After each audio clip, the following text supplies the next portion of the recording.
नमस्कार, जय श्री कृष्ण। कैसे हैं आप? तो मुख्य बात है श्रीमद् भगवद गीता के 18वें अध्याय में बैठे-बैठे यानी कि उसके श्लोक के साथ जुड़ते-जुड़ते ये पता लगने लग जाता है कि कृष्ण भगवान ने जो बातें कही हैं उसमें तारतम्य ऐसा है जैसे कि अगर आप कोई गणित के विद्यार्थी हो तो आपको पता होता है कि इस तरह से सूत्र बन रहे हैं। एक क्रमबद्धता है, एक व्यवस्था है। कृष्ण की अभिव्यक्ति है। तो उस व्यवस्था को हम थोड़ा-थोड़ा पकड़ने की दृष्टि से जो ध्यान के साथ प्रारंभ करते हैं, उसपे भी सचमुच हमारा ध्यान लगता है कि नहीं लगता है? ये प्रश्न जो है इसका उत्तर हम खुद ही अपने लिए दे सकते हैं। और तो ध्यान लगाने की दृष्टि से आज थोड़ा परिवर्तन करते हैं। एक जो गीता महात्म्य का श्लोक है उसका उच्चारण करके और 13वें-14वें श्लोक की तरफ बढ़ जाएँगे। प्रारंभ करते हैं। सर्वोपनिषदो गावो दुग्धा गोपाल नंदन पार्थो वत्स सुधीर भोक्ता दुग्धम गीता मृतम महत। तो इसका अर्थ तो आप समझ ही गए होंगे और मैं भी थोड़ा थोड़ा समझ गया हूं।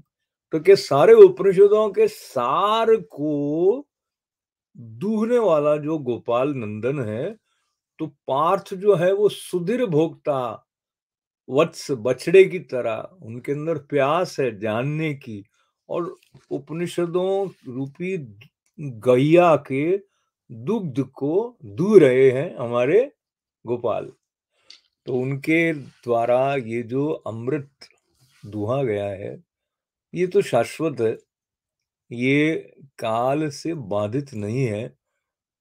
पर हम काल से बाधित हैं, हमारी सोच भी काल से बाधित है, इसलिए हम उसमें से थोड़ा-थोड़ा देख पाते हैं। फिर भी देखिए क्या दिखता है 13वें श्लोक में, पंचेतानि महाबाहो कारणानि निबोध मे, सांख्ये कृतान्ते प्रोक्तानि सिद्धये सर्वकर्मणा।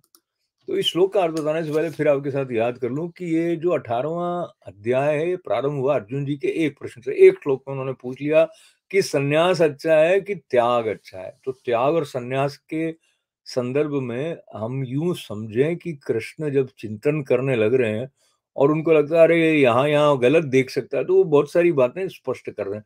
तो लगभग 72 श्लोक जो हैं वो कृष्ण बता रहे हैं इस कर्म त्याग और सन्यास में से क्या-क्या बातें निकल कर आ रही हैं और यज्ञ, दान और तप की महिमा, अन्य कई बातें। फिलहाल ये जो 13वां श्लोक आपने देखा, पंचतानि महाबाहो कारणानि निबोध में, सांख्ये कृतान्ते प्रोक्तानि सिद्धये सर्वकर्मणाम। तो इसका अर्थ हम पढ़ लेते हैं और बात को आगे ले जाते हैं। तो बात को आगे ले जाते वो बात पीछे से लौट जाती है। कह रहे हैं इसमें कि हे महाबाहो, संपूर्ण कर्मों की सिद्धि के 5 हेतु कर्मों का अंत करने के उपाय बतलाने वाले शास्त्र सांख्य शास्त्र में कहे गए हैं, उनको तू मुझसे भली भांति जान। तो अब जब 13वां श्लोक ऐसी बात कर रहा है तो 12वां श्लोक फिर याद कर लेना आवश्यक हो जाता है, जिसमें कहा कि का कर्म फल का त्याग न करने वाले मनुष्यों के कर्मों का अच्छा बुरा या मिला जुला फल होता है। लेकिन होता जरूर है, पर जो कर्म फल का त्याग कर देने वाला मनुष्य है उसके कर्मों का फल किसी काल में भी नहीं होता। तो फल का मतलब क्या हुआ यहाँ पे? इसको भी थोड़ा सूक्ष्म स्तर पर समझने की कोशिश है, क्योंकि फल तो होगा, पर वो फल बांधने वाला नहीं होगा या वो फल उस तरह का संस्कार लेकर नहीं आएगा जो पाप या पुण्य से बांध दे। ऐसी कुछ बात है इसमें संभवतः। पर बाद में इसको और स्पष्ट कर रहे हैं, जो 13वें श्लोक से स्पष्ट करना प्रारंभ किया। तो 5 हेतु कहे गए हैं कर्म के सिद्धि के, सांख्य शास्त्र में उनको बता रहे हैं अब। तो ये तो लीड कर रहे हैं 14वें श्लोक की तरफ। चलें। अधिष्ठानं तथा कर्ता करणं च पृथक् विधम विविधाश्च पृथक् चैष्टाः दैवं चैवात्र पंचमम्। तो कृष्ण भगवान ने जो बातें बताई हैं वो शाश्वत इसलिए हैं क्योंकि वो बातें इस तरह बताई गई हैं कि चाहे आप आज करोगे या 500 साल पहले कर रहे थे या 500 साल बाद करोगे, उसमें कुछ ऐसा तत्व है जो बदलने वाला नहीं है। तो यहाँ स्पष्ट किया कि 5 जो बातें हैं जिनको लेकर की कोई भी कर्म की सिद्धि संबंध रखती है, उसमें पहली तो क्या बताई? अधिष्ठान। अधिष्ठान मतलब जिसका आश्रय लेकर आप कार्य कर रहे हैं। तो इसको थोड़ा हमें व्यक्तिगत तौर पर किसी कार्य विशेष के संदर्भ को लेकर समझने की आवश्यकता है। आश्रय लेने का क्या मतलब है? आश्रय लेने का मतलब जिसका आधार लेके हम काम कर रहे हैं। जैसे कि इसका ये बताया गया कि जिसके आश्रय से कर्म कर रहे हैं, आश्रय का मतलब क्या हो गया? अधिष्ठान है वो आधार है। अब अगर हम स्थूल रूप से देखें तो धरती आधार हो गई, अधिष्ठान हो गई, ये भी बात है क्या? या कोई ऐसा प्रकल्प है जिसकी संरचना आधार बन जाती है कि इसके आधार से ये कार्य हो रहा है? या हमने एक यात्रा के लिए आधार ले लिया है हवाई जहाज का, तो क्या वो ये बात है कि अधिष्ठान? तो जो ज्ञानी जन है उनके पास बैठकर अधिष्ठान के अर्थ को और समझने की आवश्यकता है। पर 5 बताए इसमें साहब, एक तो अधिष्ठान हो गया और फिर दूसरा हुआ कर्ता, यानी अगर मैं अपने आप को कर्ता मान रहा हूँ तो मैं हुआ। कर्म की सिद्धि होगी उसमें ये 5। एक तो आश्रय में किसका आश्रय लेके काम करो। अब जैसे हम अभी बात करें तो एक मैं रिकॉर्डिंग कंप्यूटर पे कर रहा हूँ, फिर इंटरनेट के माध्यम से आप तक आने वाला है। तो ये जो सारा एक संरचना है तकनीकी, ये हो गई अधिष्ठान हो गई क्या? सोच कर देखते हैं। वो कर्ता अगर मैं अपने आप को कर्ता मान रहा हूँ तो मैं कर्ता हो गया। फिर भिन्न-भिन्न प्रकार के करण, करण में अंतःकरण भी आ गए, बहिर्करण भी आ गए। तो इसमें मेरी इंद्रियाँ जो आएगी वो भी एक प्रकार के कर्ण हो गए। तो कर्ण इंद्रियों के साथ जो साधन जिनको लेकर कर्म कर रहे हैं वो हो गए। तो 5 बातें बता रहे हैं जिनका आधार लेकर कर्म की सिद्धि है, जिसमें पहली थी अधिष्ठान, दूसरा हो गया कर्ता, तीसरा हो गया करण, ये जो सारी इंद्रियाँ, और चौथा का नाना प्रकार की अलग-अलग चेष्टाएँ। तो हम इस अभिव्यक्ति की बात लें तो चेष्टा में मैं पढ़ के समझने की कोशिश कर रहा हूँ, फिर उसको अपने हिसाब से व्यक्त करने का प्रयास कर रहा हूँ। कभी-कभी मैं बहुत चेष्टा कर रहा होता था, पहले तो लिखने का प्रयास करता था। ये सारा संभवतः चेष्टा के अंतर्गत आ गया। और फिर 5वीं बात क्या है? दैव।